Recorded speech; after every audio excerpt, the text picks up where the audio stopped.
raise your hand if you personally would follow Bucciarati into the pits of hell and into the flames of Mount Mordor. That was the thing that happened, right?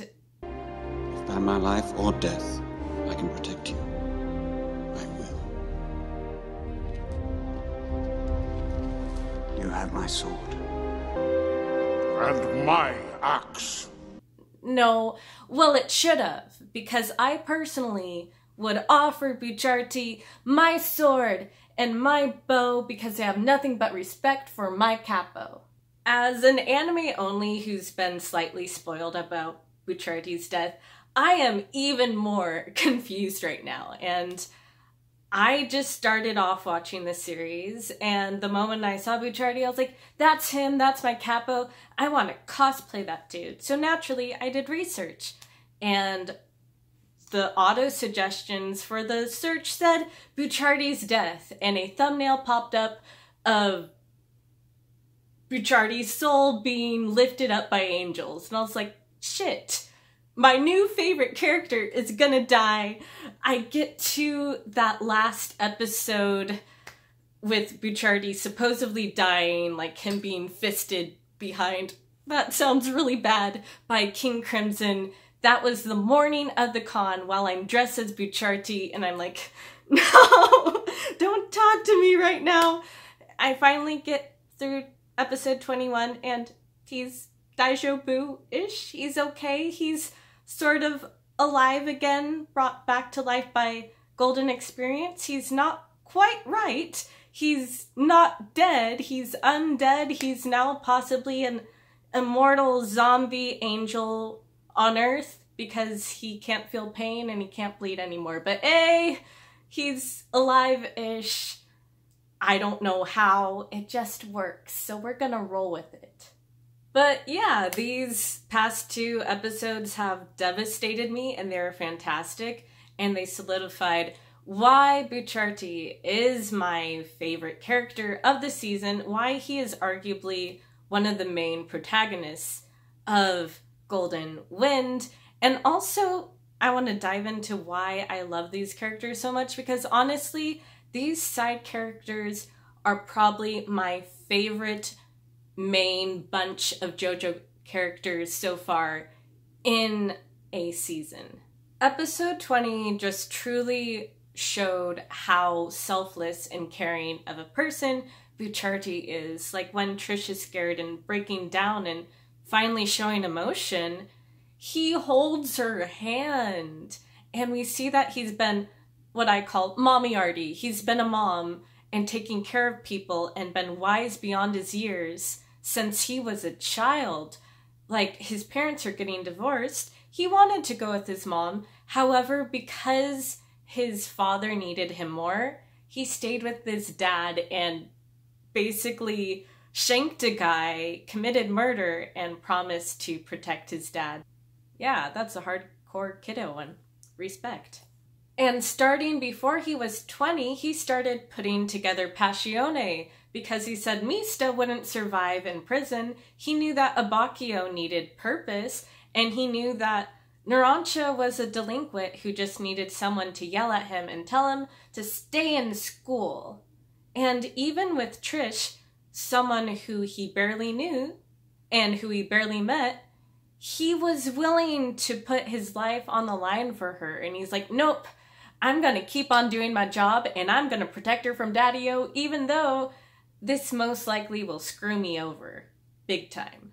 He is a nobleman and a man of his word, and he naturally gathers the respect of the people around him, including the members of his team. So that's why it was so beautiful and so awesome to hear his monologue, and which was almost like Lord of the Rings, like, yes, I have this big dangerous mission. He confesses that he's going to be a traitor, and they will as well if they step on the boat with him. He is not giving them orders. It's their decision. In fact, he even tells Neuron Cha, I don't think you should go with me. He leaves that option for them. So it's interesting seeing all their different dilemmas and reactions to that. And I think it's really important to note here that the person who's been most suspicious of Giorno the whole time, Abbacchio, he is the first person to literally get on board with Giorno and Bruno's plan, but this was probably out of his love for Bruno. Remember, this is a man who lost his police partner, who he says his heart died with. I'm pretty sure, subtext, he's gay.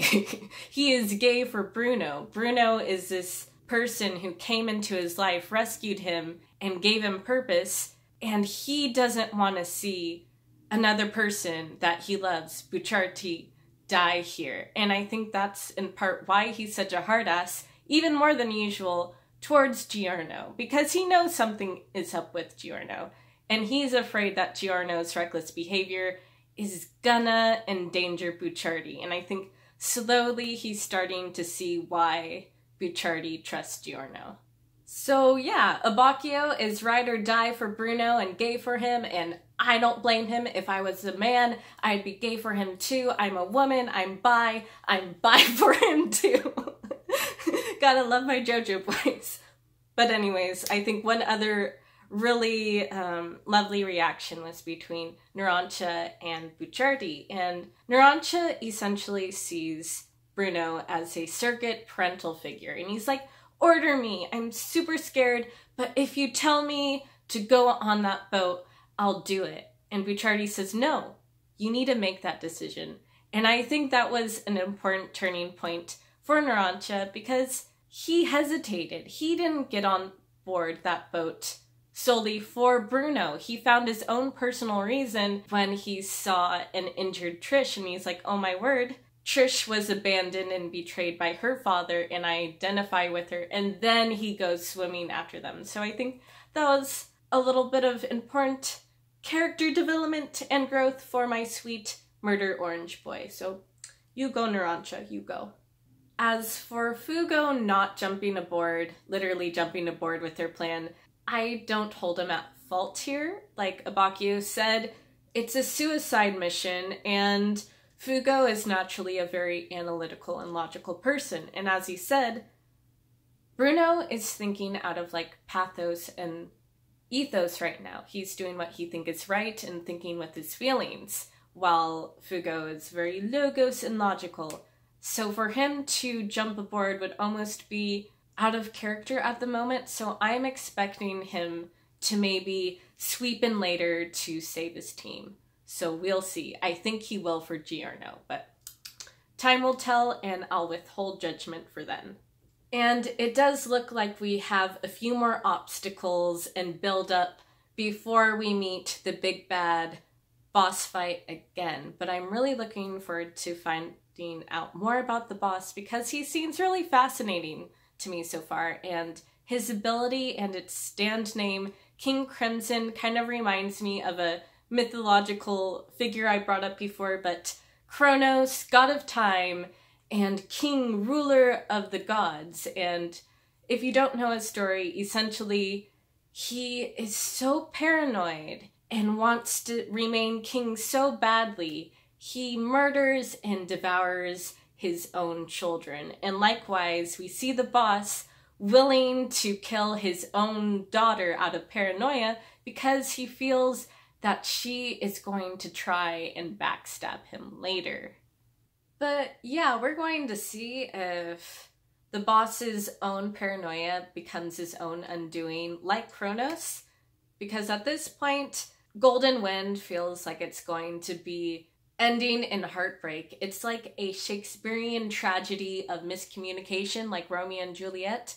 Like, La Squadra wanted to kill the boss. Passione wants to kill the boss. If they had only talked and gone together, they could have defeated the boss and everything would have been beautiful. Risotto and Abbacchio would have gone together and painted each other's nails and done each other's lipstick. It would have been beautiful. But no, there wouldn't have been as much drama. So here we are, waiting for next week in this season to play out. And out of courtesy for anime onlys like myself, please leave spoilers out of the comments, maybe like vague ones. Vague ones are okay.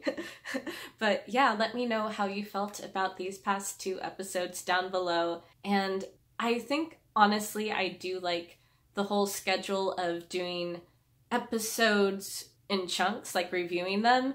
And I have some exciting things in my life right now.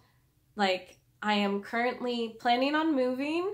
I have my sights set on this beautiful, beautiful Victorian dollhouse with trees outside, and it's everything I ever imagined. It is shared, so I'd be in this artistic space filled with other musicians and artists, so I would feel more creatively inspired, and I'd have more creative content to show you guys. So I really hope to be moving into that maybe next week or sometime this month. I put in my offer, fingers crossed, and we'll see how that goes. But stay tuned, and I'll catch you on the flip side. Yeah.